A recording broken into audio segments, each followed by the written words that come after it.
लालबागच्या राजाचं विसर्जन तब्बल 33 तासांनी लालबागच्या राजाला भावपूर्ण निरोप. पुढच्या वर्षी लवकर याचा जयघोष.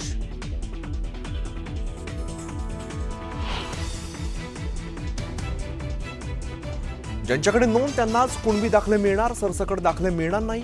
मुख्यमंत्र्यांचं वक्तव्य. तर ओबीसींवरती अन्याय होऊ देणार नसल्याचं फडणवीसांचं आश्वासन.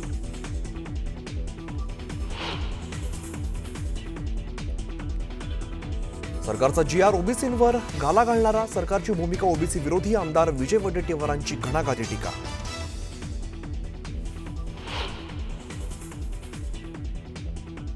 हैदराबाद गॅझेट संदर्भात मराठा समाजाकडून सुप्रीम आणि हायकोर्टात कॅव्हेट दाखल. सरकारच्या GRला स्थगिती मिळू नये म्हणून खबरदारी.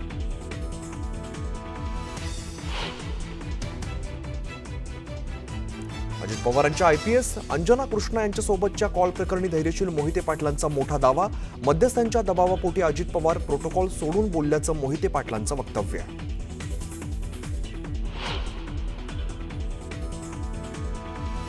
बीडमध्ये लक्ष्मण हाकेंच्या रॅलीत वाल्मिक कराडच्या समर्थनार्थ घोषणाबाजी. संतोष देशमुख हत्या प्रकरणात कराड अटकेत.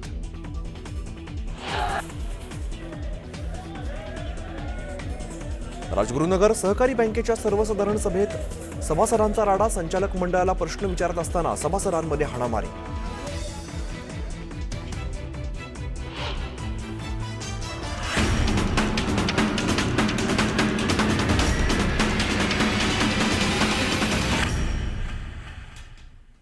नमस्कार, मी अमित केद्रे. तुम्ही पाहता न्यूज 18 लोकमत. आणि बुलेटिनची सुरुवात एका महत्त्वाच्या बातमीने करूया. लालबागच्या राजाचं भावपूर्ण आणि भक्तिमय वातावरणात त्याला निरोप देण्यात आलाय. रात्री 9:15च्या सुमारास लालबागच्या राजाचं विसर्जन पार पडलेलं आहे. तब्बल 33 तासांनंतर लालबागच्या राजाचं विसर्जन करण्यात आलंय. सकाळी 8 वाजल्यापासून गिरगाव चौपाटीवरती लालबागच्या राजाच्या विसर्जनाचे प्रयत्न सुरू होते. मात्र समुद्रातील भरतीमुळे मूर्ती तराफ्यावरती चढवण्यात अडचण येत होती.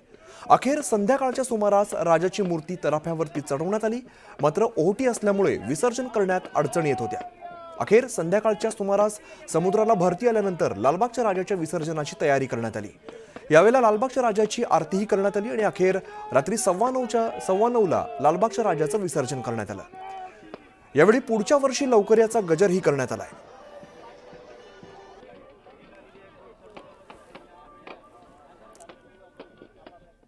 रिलायन्स उद्योग समूहाचे एक्झिक्युटिव्ह डायरेक्टर अनंत अंबानी लालबागच्या राजाच्या विसर्जन मिरवणुकीत सहभागी झाले होते.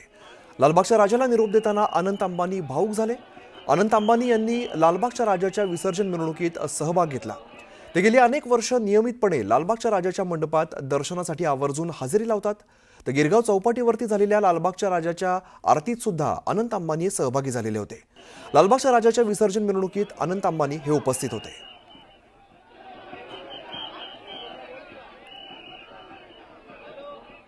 आणि आता बुलेटिनवर घेऊया बातम्यांचा वेगवान आढावा.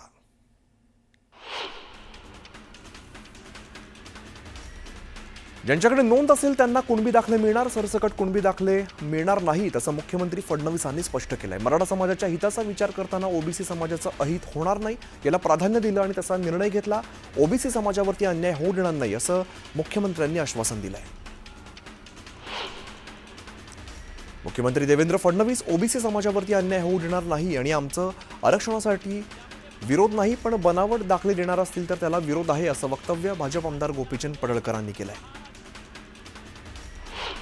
आरक्षणासंदर्भात हैदराबाद गॅझेटचा GR रद्द करण्याच्या आणि न्यायमूर्ती संदीप शिंदे समिती रद्द करण्याच्या मागणीसाठी मराठवाडा मुक्ती संग्राम दिनी एल्गार मोर्चा काढला जातोय. ओबीसी नेत्यांच्या उपस्थितीमध्ये हिंगोलीच्या कळमनुरी उपविभागीय अधिकारी कार्यालयावरती हा मोर्चा काढला जाणार आहे. राष्ट्रवादी काँग्रेसचे आमदार विजयसिंह पंडित यांच्या गेवराईत ओबीसी आंदोलक लक्ष्मण हाके यांनी जोरदार शक्तीप्रदर्शन केलं. ओबीसी बांधवांनी लक्ष्मण हाके यांना खांद्यावरती उचलत गेवराई शहरातून दुचाकी रॅली काढली.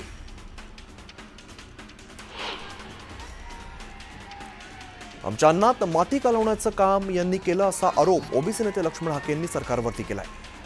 गोपीनाथ मुंडेंची उणीव भासते अशी भावना सुद्धा त्यांनी व्यक्त केली. ज्यांना संविधानाची भाषा समजत नाही त्यांच्या विरोधात आम्ही दाणकं हातात घेतलंय अशा शब्दात हाकेंनी जरांगेंवर निशाणा साधला. ओबीसी नेते लक्ष्मण हाके यांच्या स्वागतासाठी आलेल्या कार्यकर्त्यांकडून वाल्मिक कराडच्या समर्थनार्थ घोषणाबाजी करण्यात आली. या घोषणाबाजीनंतर काही काळ परिसरामध्ये तणावाचं वातावरण निर्माण झालं. राज्य सरकारने मराठा समाजाला ओबीसीतून आरक्षण देण्यासाठी काढलेल्या पहिल्या शासन निर्णयाविरोधात लढा देण्यासाठी 25 प्रमुख लोकांची एक समिती गठीत करणार आणि ऑक्टोबरमध्ये नागपुरात ओबीसींचा महामोर्चा काढण्याचा निर्धार काँग्रेसचे नेते विजय वडेट्टीवार यांनी केला आहे. सरकारनं मराठा समाजासाठी काढलेला GR हा ओबीसींवरती घाला घालणार आहे. त्यामुळे आपल्या हक्काचं रक्षण करावंच लागेल. सरकारची भूमिका ओबीसी विरोधी असल्याचा आरोप विजय वडेट्टीवारांनी केला आहे.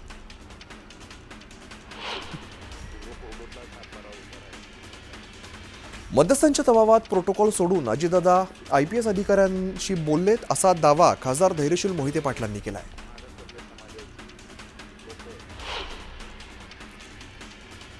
बीड जिल्ह्यातील पोलिसांना आपलं आडनाव लावता येत नसेल तर ती सामाजिक समता आहे का असा सवाल धनंजय मुंडेंनी उपस्थित केला आहे. त्यासाठी समाजातील लोकांनी पुढे येऊन मागे जे घडलं ते पुन्हा सरळ करण्याची वेळ आली आहे असा इशाराही दिला आहे. मराठा आरक्षणासाठी आत्महत्या केलेल्या बीड जिल्ह्यातील 27 व्यक्तींच्या वारसांना सरकारने आर्थिक मदत जाहीर केली आहे. मुख्यमंत्री सहाय्यता निधीतून प्रत्येक कुटुंबाला 10 लाखांची मदत म्हणजेच एकूण 2,70,00,000ची मदत मंजूर करण्यात आली आहे. बीडच्या मांजरसुंबामध्ये मराठा आणि ओबीसी बांधव आमनेसामने आले होते. यावेळेला जोरदार घोषणाबाजी करण्यात आली. दरम्यान पोलिसांच्या मध्यस्थीने वादावरती नियंत्रण मिळवण्यात आले.